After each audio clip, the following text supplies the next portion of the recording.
నమస్తే and welcome to RM TV. This is Rajamouli. మనిషి పుట్టుకతోని ఎవరు చెడ్డవారు కాదు, ఎవరు మంచివారు కాదు.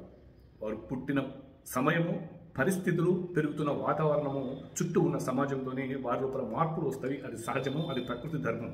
ఇక్కడ మనం ఇవాళ ఒక బాధాకరమైన విషయము, సమాజాన్ని పట్టి పీడిస్తున్న ఒక దరిద్రపు వ్యసనం గురించి మనం మాట్లాడుకోవాలి.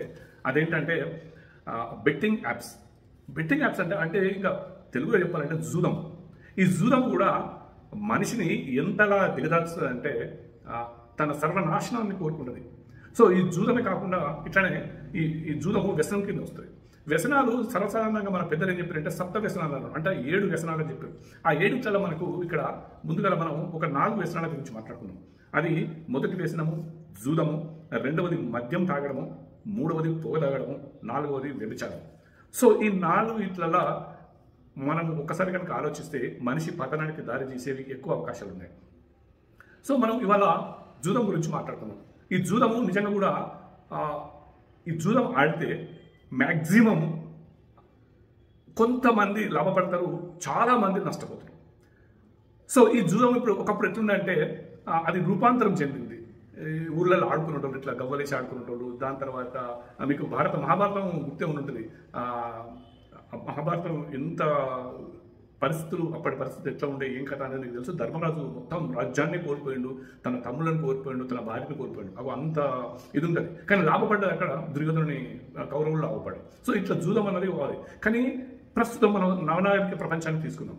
గత ప్రభుత్వం అంటే ఈ రాజకీయ నాయకులు, ఎస్పెషల్గా ఈ రాజకీయ నాయకులు జూదాన్ని ఎరచూపి బాగుపడే లక్షణాలు చాలా వరకు వాళ్ళకే ఉన్నాయి. ఎందుకంటే రాజకీయ నాయకుడే డబ్బు సంపాదించుకొని వస్తారు. నాకు తెలిసి ప్రస్తుతం రాజకీయ నాయకులు 95% అట్లనే ఉన్నారు. గత రాజకీయ నాయకుడు 10 సంవత్సరాలు తెలంగాణను పరిపాలించిన రాజకీయ నాయకుడు ఒక జూదాన్ని అట్లీస్ట్ ఇదంతా ఇంట్రడక్షన్ చెప్పాల్సిన అవసరం ఉంది. ఒక జూదాన్ని ఆయన నిషేధించాడు. అంటే 13 కార్డుల పేకాటని అతను నిషేధించాడు. దానికి కారణం ఏంటంటే వాళ్ళ కుటుంబంలో ఒక స్త్రీ నష్టపోయింది, బాగా నష్టపోయి ఆయన దగ్గర పోయి మొరబెట్టుకుంటే ఆయన మొత్తం దాన్నే రూపుమాపు చేసేసాడు తెలంగాణలో. అయితే అది అంతకుముందు ఆంధ్రప్రదేశ్ కలిసి ఉన్నప్పుడు దాని మీద బిజినెస్ అయ్యేది. అయితే అందులో ఏమవుతారంటే ఒక 6 పేకాట ఆడితే, అంటే రమ్మి 13 కార్డ్స్ ఆడితే కనుక ఆ 6 ఆ అమౌంట్ని షేర్ చేసుకుంటూ కొంతమంది నష్టపోతారు. సో దాన్ని అది రూపాంతరం, అది పక్కన పెట్టేసింది. ఇప్పుడు ప్రస్తుతం ఏంటంటే ఈ మొబైల్ వచ్చిన తర్వాత, అంటే మొబైల్ అని కాదు, ఇంటర్నెట్లో అభివృద్ధి చెందిన తర్వాత అందులోపల మంచి చెడు ఉంది. ఆ చెడు ఏంటంటే ఏది బెట్టింగ్ యాప్స్. ఈ బెట్టింగ్ యాప్స్ ఏంటంటే ఆన్లైన్లో గేమ్స్ ఆడుతున్నారు. అంటే ఎస్పెషల్గా పిల్లల మీద ఎక్కువ పడుతుంది. పెద్ద వయసు వాళ్ళ మీద ఇది ఎక్కువ పడలేదు. అక్కడ పేకాటనేమో వయసు ఉన్నోళ్ళే ఆడేవాళ్ళు, చిన్నపిల్లల మీద దుష్ప్రభావం పడుతుంది. చాలామంది కుటుంబాలు, చాలామంది పిల్లలు తమ జీవితాన్ని సర్వనాశనం చేసుకున్నారు, అప్పులపాలైన. నాకు తెలిసిన ఒక కుటుంబం కూడా వాడు మంచి ఇంజనీరు, పాపం మనకి దాదాపుగా నెలకు 1 లక్ష రూపాయలు జీతం వచ్చేటోడు. అట్లాంటి వాడు 1 లక్ష రూపాయల దాకా 50 లక్షల దాకా అప్పు చేసి ఇవాళ పిక్చర్ లెక్క అయిపోయి ఇంట్లో కూర్చున్నాడు.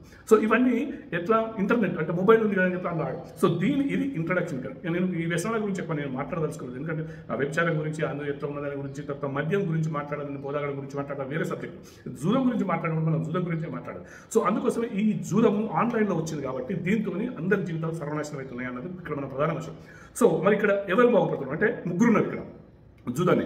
వ్యసనపరుడు అంటే జూదం ఆడేటోడు, తర్వాత వ్యసనంతోనే లాభపడేవాడు, అది 2వ పాయింట్. ఇంకా 3వ పాయింట్ వ్యసనం ప్రోత్సహించేవాడు. వీళ్ళ ముగ్గురు గురించి మనం మాట్లాడుకుందాం. ఇప్పుడు ఆల్రెడీ జూదం గురించి మనం మాట్లాడుకున్నాం, అంటే వ్యసనపరుడు గురించి మాట్లాడుకున్నాం. మన జీవితం నాశనం అయిపోతుంది, దాన్ని కాపాడే బాధ్యత ఎవరికైనా మనం. నెక్స్ట్ మనం 2వ పాయింట్ వ్యసనం వల్ల లాభపడేవాడు అనేది మనం మాట్లాడుకుందాం. So coming to the point, ఈ జూదంలో లాభపడేవాళ్ళు ఎవరు? అయితే జనరల్గా ఇక్కడ ప్రస్తుతం ఎట్లయితుందంటే ఈ యాప్లో మనం యాపే తీసుకుందాం. ఈ యాప్ను తయారు చేసిన వ్యక్తి ఒకడు లాభపడుతున్నాడు. తర్వాత ఈ యాప్కి పర్మిషన్ ఇచ్చి ప్రభుత్వం ఇక్కడ బాధ్యత వహించాలి. సో ఈ ప్రభుత్వం చేయవలసిన బాధ్యత. ఇక్కడ లాభపడేవాడు వ్యసనాన్ని అంటే జూదాన్ని తయారు చేసి దాన్ని ప్రజలకు ఇప్పించి దాని వాళ్ళ నుంచి డబ్బులు పొందేవాడు ఇక్కడ ఒకడే ఉంటాడు. ఎందుకంటే గెలిచేవాళ్ళు తక్కువ, లాభపడేవాడు ఎక్కువ. ఈ లాభపడేవాడు ఎవడన్నాడు? ఈ వ్యసనం యాప్ని తయారు చేస్తాడు. కానీ యాప్ మీద మళ్ళీ ఎవరు దాన్ని నియంత్రించాలి? ప్రభుత్వం నియంత్రించాలి. మరి ప్రభుత్వం ఎందుకు నియంత్రిస్తలేదు అంటే కొంతమంది రాజకీయ నాయకులు తీసుకొని వాళ్ళకు దీన్ని నిషేధించకుండా ఈ యాప్ తయారు చేస్తాడు, వాళ్ళకు డబ్బులు ఇస్తున్నాడు అని చెప్పేసి ఒక కోణం ఉంటుంది మనకి. సో అక్కడ రాజకీయ నాయకుడు నాకు కాపాడుతున్నాడు. అంటే ఇక్కడ ఇద్దరు కాపాడుతున్నాడు. ఒకడు యాప్ తయారు చేస్తాడు, రెండోది రాజకీయ నాయకుడు. సో వీళ్ళిద్దరు సమన్వయంతో ఈ యాప్ నడుస్తుంది. నష్టపోయి మాత్రం వ్యసనపరుడు, జూదం ఆడేటోడు నష్టపోతున్నాడు. సో మరి ఇక్కడ తక్షణకర్తవ్యం ఎవరి మీద ఉన్నది? ప్రభుత్వం మీద ఉన్నది. సో ప్రభుత్వం మరి ఎందుకు వీళ్ళను యాక్షన్ తీసుకోవడం లేదు అంటే మళ్ళీ అది ఇంటర్లింక్ రాజకీయ నాయకుడు ఉన్నాడు అక్కడ, వాడు కాపాడుతున్నాడు. అక్కడ మళ్ళీ పోలీసు వ్యవస్థ సపోర్ట్ చేస్తున్నట్టుంది, రాజకీయ నాయకులు సపోర్ట్ చేస్తున్నాడు, అయిపోయింది. ఇంకేంది వాళ్ళిద్దరు సపోర్ట్ చేసినకి కాబట్టి రెచ్చిపోతున్నాడు కదా. ఎంతమందిని మనం చూస్తాం ఇప్పుడు. సో అందుకోసమే ప్రభుత్వం దీని మీద తక్షణ చర్య తీసుకోవాల్సిన అవసరం ఉందని చెప్పేసి మనం ఇక్కడ చెప్పాల్సిన అవసరం ఉంది. ఇంకా నెక్స్ట్ అది మనకు వ్యసనం ప్రోత్సహించేవాడు. సో ఇక ఈ వ్యసనాలైన ఈ జూదాన్ని ప్రోత్సహించేవాడు అంటే ఎస్పెషల్గా బెట్టింగ్ యాప్స్ని ప్రోత్సహించే వాళ్ళు ఎవరంటే సెలబ్రిటీస్, అంటే సమాజంలో గొప్ప పేరున్న వాళ్ళను తీసుకొని వాళ్ళ ద్వారా దీన్ని ప్రమోట్ చేసుకోవడం అన్నట్టు. సో ఇవాళ మొత్తం ఇంటర్నెట్ వచ్చిన తర్వాత, మొబైల్ చేతిలో ఉన్న తర్వాత వాళ్ళకు ఉత్సాహాన్ని కలిగించేందుకు ఇట్లాంటి ఒక వ్యక్తి చెప్తే వాళ్ళు వింటారన్నట్టు. అయితే ఇంకొకటి ఏంటంటే ఇక్కడ మంచి కన్నా చెడు ఎక్కువ ప్రాచుర్యంలోకి వెళ్ళిపోతుంది, అందుకే చెడుని చెప్పిస్తున్నారు. సో దీనికి ఎవరు ఎన్నుకున్నారు వాళ్ళు? ఈ యాప్ తయారు చేసిన వాళ్ళు ఏం చేసిందంటే ప్రభుత్వం రాజకీయ నాయకులు కొనేసిండు, అధికారులను కొనేసిండు, నెక్స్ట్ దీన్ని ప్రమోషన్ ఎట్లా చేసుకోవాలి, ప్రమోషన్ చేసుకోవడానికి ఏం చేసిందంటే సినిమా యాక్టర్స్ని పట్టుకున్నారు. సినిమా యాక్టర్లు ఎవరెవరు ఉన్నారు ఇప్పుడు మన తెలంగాణలో? విజయ్ దేవరకొండ యంగ్ హీరో, అతను అప్కమింగ్లో ఉన్నాడు, అంటే మంచి పొజిషన్కి వచ్చేసాడు అప్కమింగ్ నుంచి. ఆయన పట్టుకున్నాడు, ఆయన కొన్ని దీనికి యాడ్ చేసి ఇచ్చాడు.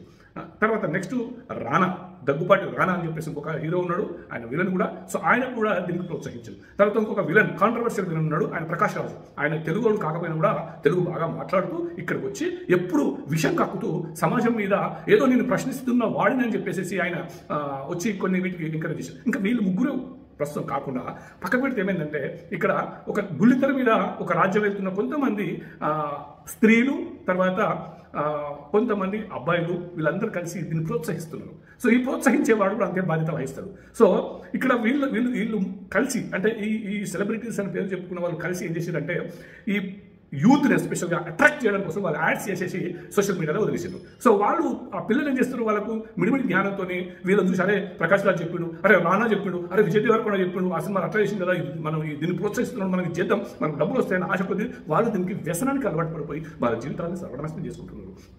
సో ఫస్ట్ అందరికంటే మోస్ట్గా బాధ్యత ఎవరు వహించాలంటే ఈ సెలబ్రిటీస్ వహించాలి. ఇంకా ఇక్కడ ఇంకొక విషయం, భయంకరమైన విషయం ఏం చెప్తాను మీకు.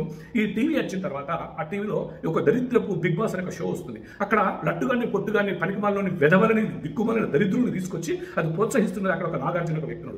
దీని మీద నేను ఆల్రెడీ చెప్పిన, నాగార్జున అనే వ్యక్తికి డబ్బు కొదవలేదు.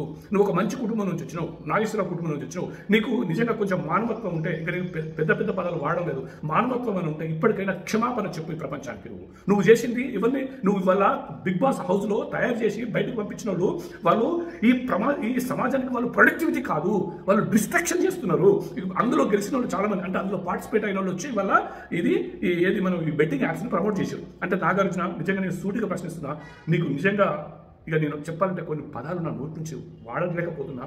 నువ్వు ఈ రాత్రి రియలైజ్ కాదు, నువ్వు చేసిన విద్రోహం, ఇది సంఘ విద్రోహం చేసినావు, ఇది ఒక మానవ విద్రోహం చేసినావు, ఒక పసి మనసులలో నువ్వు ఒక నికృష్ట ఆలోచన రేకెత్తించినావు. నీ షోతోని కొంతమంది విషపు పురుగులు సమాజంలో వచ్చిండ్రు, వాళ్ళు విష పాములై అందరిని కాటేస్తున్నారు. ఈ నాగార్జున ఇది నీకు తగదు. సో ఇక్కడ అంటే మనం ఇక్కడ సినిమా ఇండస్ట్రీ, అంటే ఎస్పెషల్గా తెలుగు సినిమా ఇండస్ట్రీ ఎట్లా తయారైందంటే వాళ్ళకు ఆబగా వచ్చింది దోసుకొని ఈ సమాజం ఏమైనా పర్లేదు, మేము బాగుండాలనే దుర్బుద్ధి, నికృష్ట బుద్ధితో వీళ్ళు ఇట్లా చేస్తున్నాం. సో ఇక్కడ ఏంటంటే వ్యసనాన్ని ప్రోత్సహించేవాళ్ళు, ఎస్పెషల్గా ఈ బెట్టింగ్ యాప్స్ని ప్రోత్సహించేవాళ్ళు రియలైజ్ కావాల్సిన అవసరం ఉంది. రియలైజ్ ఇప్పుడు ప్రకాష్ రాజ్ అన్నాడు, నాది తప్పైంది, నేను ఎప్పుడో చేసిన, సారీ నేను ఇప్పుడు ఇంకోటి చేస్తూనే అన్నాడు, కానీ నువ్వు అట్లా కాదు చెప్పాల్సింది, నువ్వు మంచిగా చెప్పు, ఇంకా రియలైజ్గా జీవితంలో నీ నికృష్టపు బుద్ధులు పట్టకు. తర్వాత విజయ్ దేవరకొండ ఇంకా వాళ్ళ టీం ఏం చెప్తున్నారంటే లేదు లేదు అది 13 కార్డ్స్, అది చట్టబద్ధంగా ఉంది అని చెప్పి నువ్వు ఈ సమర్థించుకోకయా. నువ్వు హీరోకి నీ సినిమానే దరిద్రం, నువ్వు ఫస్ట్ తీసిన సినిమానే దరిద్రం, అది ఈ సమాజం మీద చెడు చూపించింది. నువ్వేదో పెద్ద నీతిమంతులు అని అనుకోకు, నీ లోపల మార్పు రావాలి, నువ్వు ఇట్లాంటివి ఇంకో రావద్దని చెప్పేసి నువ్వు స్వతహాగా సోషల్ మీడియాలో ఒక వీడియో పెట్టు, దాంతో కొంతమంది మాత్రం. ఇంకా రాణకి ఎంత తక్కువైందా నీకు? నీ తాత కోట్లు సంపాదించు, మీ అయ్య సంపాదించు, నువ్వు తెలంగాణలో బతుకుతున్నావు, ఆంధ్ర నుంచి వచ్చి మద్రాసు నుంచి వచ్చి ఇక్కడ ప్రజలను నువ్వు నాశనం చేస్తున్నావా? ఇదా నువ్వు చేసేది? నీకు ఇది తగునా? సో నువ్వు కూడా మారిపోవాల్సి అవసరం. ఇక బుల్లితెరలు ఉన్నారు, ఒకడు అడ్డమైనడు, లట్టుగాడు, పుట్టుగాడు, వాళ్ళ గురించి నేను చెప్పా. ఆ స్త్రీలు అయితే ఉన్నారు, వాళ్ళ గురించి నేను ఎక్కువ మాట్లాడా. వాళ్ళు ఒళ్ళమ్ముకోవడమే కాదు, కానీ ఇట్లాంటి చిల్లర పనులు కూడా చేస్తున్నారు. ఇది మంచి పద్ధతి కాదు. సమాజానికి మీరందరూ చీడ పురుగులు. మీరు ఇప్పటికైనా మీ లోపల మార్పు వచ్చి, పరివర్తన వచ్చి, ప్రజలు క్షమించి ఇంకోసారి పిల్లలు ఇట్లాంటివి చేయొద్దని చెప్పేసి మీరు తక్షణం ఒక వీడియో రిలీజ్ చేయాల్సిన అవసరం ఉంది. సో ఎనీహౌ ఏదైనా కూడా ఎవరైనా గాయపరిచినా నా ఆవేశంతో 10 మందికి మంచి జరగాలనే ఉద్దేశంతో జై తెలంగాణ, జై భారత్, నమస్తే.